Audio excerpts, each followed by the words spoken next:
पिछले वीडियो में हम लोगों ने चर्चा की थी सर्वनाम तालिका के बारे में और लट लकार वर्तमान काल के विषय में हमने पढ़ा था। इसी कड़ी में आज देखते हैं विधिलिंग लकार का प्रयोग। विधिलिंग लकार का प्रयोग, उससे पहले एक बार फिर से रिवीजन करते हैं सर्वनाम तालिका के बारे में। संस्कृत में पुरुष 3 होते हैं और वचन 3 होते हैं। सा माने वह, तव माने वे दोनों, ते माने वे सब। ये ऊपर वाली लाइन जो दिख रहे हैं आप लोग, ये पुल्लिंग है और उसी के जस्ट नीचे सा माने वह, ते माने वे दोनों, ताह माने वे सब, ये स्त्रीलिंग है। ये स्त्रीलिंग है। आगे लिखा है मध्यम पुरुष।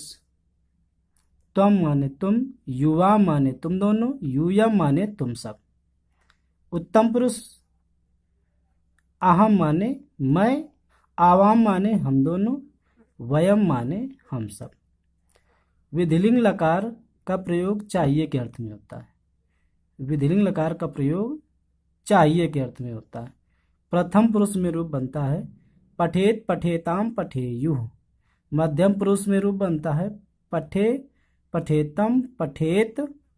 उत्तम पुरुष, ये पुरुष लिखा है, ये पू बना के 0 जो लिखा है ये पुरुष लिखा है, तो उत्तम पुरुष में बनता है पठेयम, पठेव, पठेम।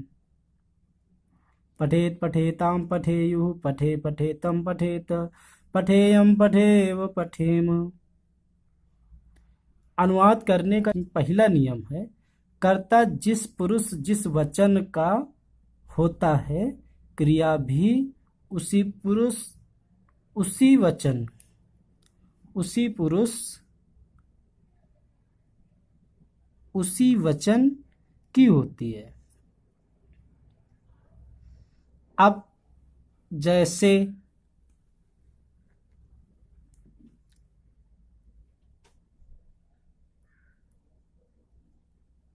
लिखा है, जैसे उसे पढ़ना चाहिए, उसे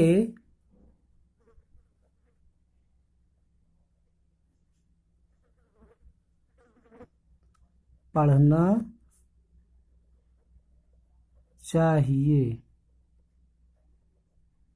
तो यहाँ उसे, अब ये तो ना पता चल रहा है कि स्त्रीलिंग है और ना तो पता चल रहा है कि पुल्लिंग है। तो उसे अगर हम स्त्रीलिंग सा लिखते हैं या पुल्लिंग सा लिखते हैं तो दोनों में सही माना जाएगा। तो यहां हो जाएगा सह। अब ध्यान देने वाली बात यह है, सह तो उसे लिख गया। अब ये सह कौन सा पुरुष है? तो सह ऊपर देखते हैं चार्ट में, ऊपर चार्ट में देखोगे तो ऊपर चार्ट में सह माने लिखा होगा वह। अब कौन सा वचन है? एक वचन। कौन सा पुरुष है? प्रथम पुरुष है। तो सह एक वचन प्रथम पुरुष का है, तो क्रिया विधिलिंग लकार में प्रथम पुरुष एक वचन की लगा देंगे, तो प्रथम पुरुष ये हो गया, एक वचन ये है। तो यहां हम कर देंगे पठेत।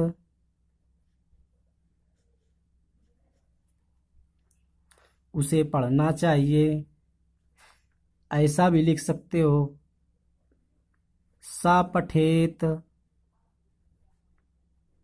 उसे पढ़ना चाहिए, उन दोनों को पढ़ना चाहिए। एक नंबर। दूसरा नंबर है उन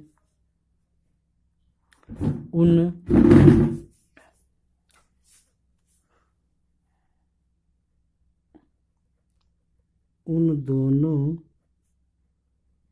को पढ़ना चाहिए।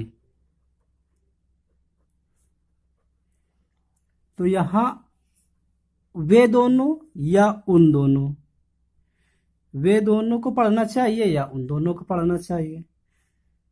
तो यहाँ वे दोनों की संस्कृत देखते हैं क्या होती है। तो वे दोनों की संस्कृत होती है तव या ते। स्त्रीलिंग में ते होती है और पुल्लिंग में तव होती है। स्त्रीलिंग में ते होती है, ते माने वे दोनों, और पुल्लिंग में तव माने वे दोनों। तो यहाँ न तो ये पता है कि स्त्रीलिंग है कि पुल्लिंग है, तो यहाँ हम दोनों प्रकार से रूप दो रूप लिख सकते हैं। तो यहाँ लिखेंगे तव उन दोनों को या वे दोनों को, है ना, वे दोनों को। आगे लिखा है, अब ये कौन सा पुरुष है कौन सा वचन है, तो ये देखो तव द्विवचन है, प्रथम पुरुष है, तो क्रिया द्विवचन प्रथम पुरुष के लगा देंगे। तो प्रथम पुरुष एक वचन में पठेत बनता है, द्विवचन में पठेताम बनता है। तो तव पठेताम, पठेताम, तव पठेताम, वे दोनों उन दोनों को पढ़ना चाहिए, वे दोनों को पढ़ना चाहिए। अथवा ऐसा लिख सकते हो ते पठेताम, क्योंकि यहाँ लिंग का निर्धारण नहीं है। यहाँ स्त्रीलिंग भी हो सकता है और पुल्लिंग भी हो सकता है, इसलिए तव भी लिख सकते हो और ते भी लिख सकते हो। आगे उन सबको पढ़ना चाहिए।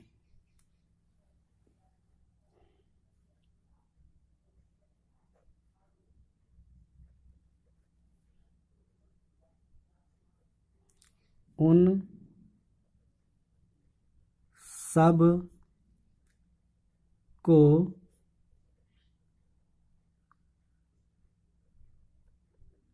पढ़ना चाहिए।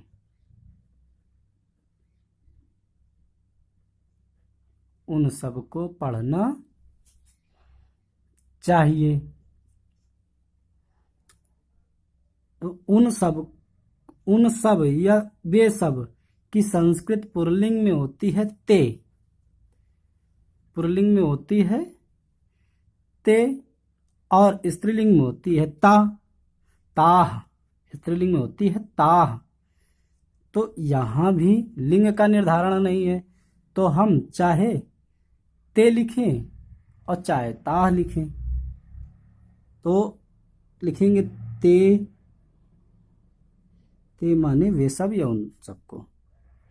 अब ये प्रथम पुरुष बहुवचन का है, तो क्रिया भी प्रथम पुरुष बहुवचन की लगा देंगे। देखो पठेत, पठेताम, पठेयुः, क्या है पठेयुः, पठेयुः, ये रूप बन गया। ते पठेयुः, उन सबको पढ़ना चाहिए। या ऐसा भी कर सकते हो ताः पठेयुः। यहाँ इसलिए इस तरह बन रहे हैं दो वाक्य, क्योंकि यहाँ लिंग का निर्धारण नहीं है। यहाँ हम स्त्रीलिंग भी समझ सकते हैं और पुल्लिंग भी समझ सकते हैं। जहाँ लिंग का निर्धारण हो जाएगा कि ये स्त्रीलिंग ही है, वहाँ ता ही लगेगा, और जहाँ ये पता चल जाएगा कि नहीं ये पुल्लिंग ही है, वहाँ ते ही लगेगा।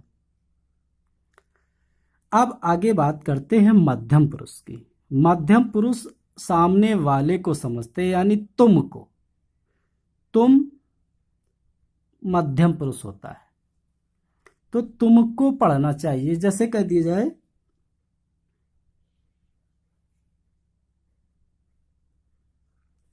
तुमको पढ़ना चाहिए, तुमको पढ़ना चाहिए। तो यहाँ तुम की संस्कृत होती है तुम, मध्यम पुरुष है तुम, तुम क्या है मध्यम पुरुष है। अब जब तुम पता चल गया कि ये मध्यम पुरुष है, अब ये देखते हैं कि वचन कौन सा है। तो तुम को पढ़ना चाहिए, यानी एक वचन है,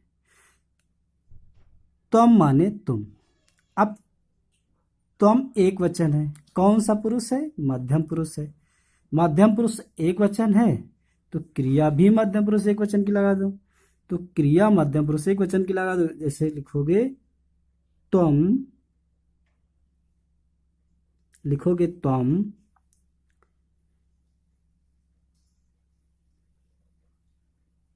पठे,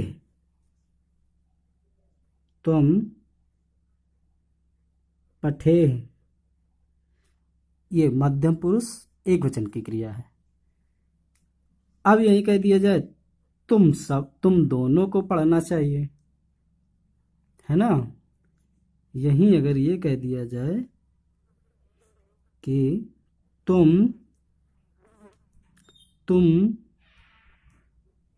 दोनों को पढ़ना चाहिए, तुम दोनों को पढ़ना चाहिए। तो यहाँ ये बनेगा तुम युवाम, युवाम माने तुम दोनों, युवाम माने तुम दोनों।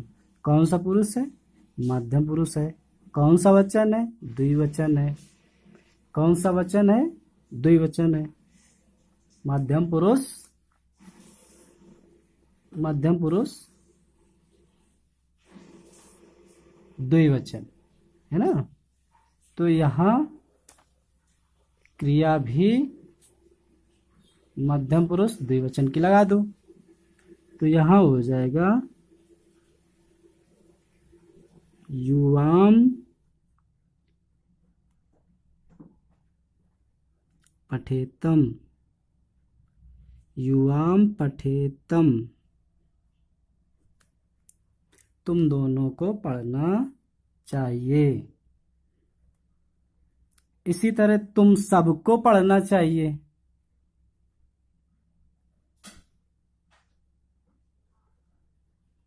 तुम सबको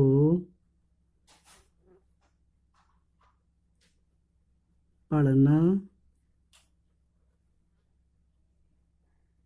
चाहिए। तो तुम सब की संस्कृत होती यूयम, यूयम माने होता है तुम सब, यूयम माने होता है तुम सब, और ये यूयम बहुवचन है। दो से अधिक बहुवचन में आते हैं, दो से अधिक बहुवचन में आते हैं। तो तुम सब बहुवचन है तो यूयम बहुवचन होगा। तो यूयम बहुवचन है, कौन सा पुरुष है? मध्यम पुरुष है। तो यूयम बहुवचन मध्यम पुरुष है, तो क्रिया भी मध्यम पुरुष बहुवचन की लगेगी। तो यहां लिख दो यूयम यूयम पठेत, यूयम पठेत, यहाँ हलंत नहीं लगेगा, पठेत होगा। यूयम, ये देखो पठेत मध्यम पुरुष बहुवचन में पठेत बनता है, तो यहाँ पठेत बनेगा। हमें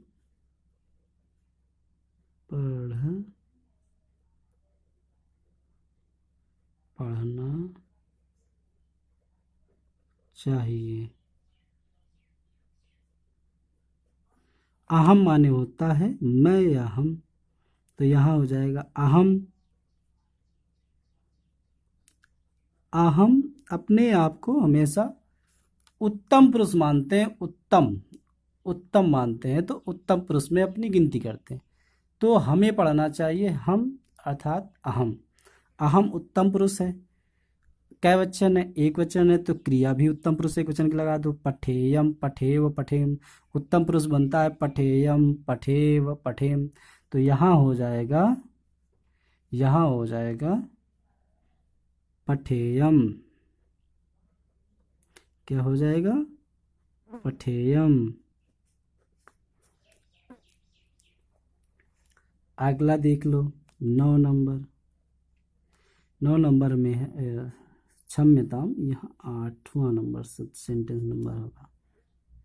तो यहाँ हो जाएगा हम दोनों को पढ़ना चाहिए, हम दोनों को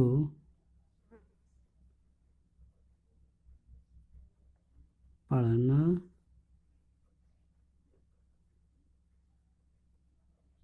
चाहिए।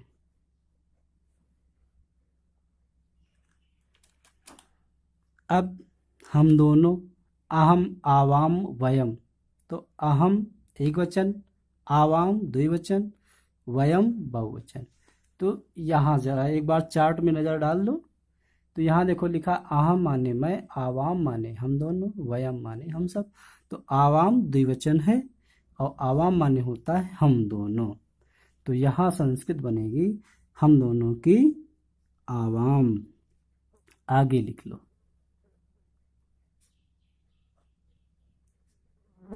आवाम। अब ये द्विवचन है और उत्तम पुरुष है, तो क्रिया द्विवचन उत्तम पुरुष की लगा दो। तो क्रिया द्विवचन उत्तम पुरुष में क्या बनता है? ये पठेव, पठेयम, पठेव, पठेन, तो पठेव बनेगा। तो यहाँ आवे, आवाम, पठेव, आवाम, पठेव। 9 नंबर, हम सबको पढ़ना चाहिए। हम सबको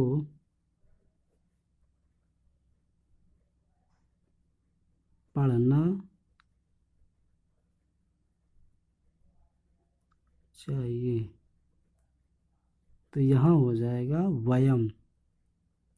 वयम माने होता है हम सब। यहाँ देखो, वयम माने हम सब, कौन सा पुरुष? उत्तम पुरुष। कौन सा वचन? बहुवचन। तो क्रिया भी उत्तम पुरुष बहुवचन की लगा दो। तो क्रिया उत्तम पुरुष बहुवचन में होता है पठेम। क्या होता है? पठेम। तो यहाँ वयम पठेम लिख दी, अनुवाद बन गया। एक चीज ध्यान दीजिए कि जब तक सर्वनाम तालिका अच्छी तरह से नहीं याद होगी तब तक हम अनुवाद सही तरह से नहीं कर सकते। उनके पुरुष कितने होते हैं, उनके वचन कितने होते हैं? संस्कृत में पुरुष 3 होते हैं, संस्कृत में वचन 3 होते हैं। संस्कृत में पुरुष, प्रथम पुरुष, उत्तम पुरुष, मध्यम पुरुष। प्रथम पुरुष, मध्यम पुरुष, उत्तम पुरुष। कौन सा प्रथम पुरुष है, कौन सा उत्तम पुरुष है, कौन सा मध्यम पुरुष है, ये उठते बैठते सोते गाते हमेशा याद रहना चाहिए। सा माने क्या होता है? सा स्त्रीलिंग है कि पुल्लिंग है? साह माने क्या होता है? तव माने क्या होता है? ते माने क्या होता है? ते माने स्त्रीलिंग में क्या होता है? ताह माने क्या होता है? त्वम माने क्या होता है? युवाम माने क्या होता है? यूयम माने क्या होता है? इसी तरह उत्तम पुरुष में अहम माने क्या होता है? आवाम माने क्या होता है? वयम माने क्या होता है? जब तक ये सर्वनाम नहीं याद होंगे तब तक हमें अनुवाद करने में, संस्कृत में अनुवाद करने में कठिनाइयां, परेशानियों का सामना करना। यदि आपको ये अच्छी तरह से याद हो जाता है तो संस्कृत में अनुवाद करने में कोई दिक्कत नहीं आएगी, बड़ी आसानी से अनुवाद हो जाएगा। इसी के साथ आपको धन्यवाद देते हैं और आपसे आग्रह करते हैं कि इस वीडियो में आपको जो भी अच्छा लगे, कुछ कमियां महसूस हो तो कृपया करके कमेंट बॉक्स पर लिखें और हमें कमियों को बताएं। हम उन कमियों को दूर करने की कोशिश करेंगे।